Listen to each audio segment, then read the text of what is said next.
wonder how many people relate to putting off their chores. Oh my god, I have so many things that I need to get done, and sometimes it gets a little bit too overwhelming to even honestly start sometimes. Yeah, and the big thing about this is find a routine that works for you, because in the end, everyone has a different way to do things. But what I would say is if you want to do things efficiently, think about how you're going to batch content, how you're going to batch getting all the things done that you need to get done.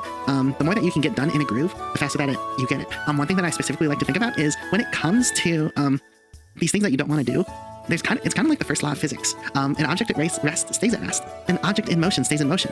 By batching things, by continuing to do things when you have something set up, that is the best way for what I would say is to keep it going in the groove. And when you continue to put things off, it becomes more and more easy to continue to put things off even longer. So I categorize things into green tasks, which are things that need to get done at some point, but they don't have like an immediate, like impending deadline at the moment. I also have yellow tasks, which are approaching a deadline, and they need to get done very soon, but they're not quite as to the level of next one, which is red task, which is the stop everything, all hands on deck, you need to do this right now. So I've been kind of learning to put things into those little categories, and that kind of helps me really organize things to tackle them in an order that makes sense, instead of doing the itty-bitty little small thing that can obviously wait a day or a week or a month to do, instead of the things that need to get done today, or like in the next hour.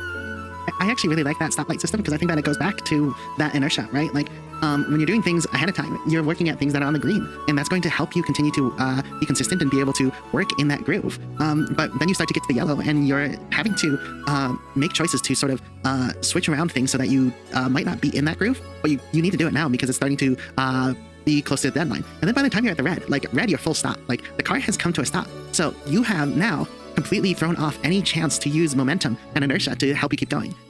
So by the time you get really close to the deadline, it becomes even harder and harder, and it's just so easy to push it off. One thing that as a teacher that I've noticed is that it's fairly easy for a student to skip school, unfortunately, but once you skip one day of school, it's actually really easy to get in the habit of I skipped yesterday, I can skip tomorrow. I skipped last week, I can skip this week. And then students get in this habit, and then months go by and they haven't gone to school, and they're afraid to get into school.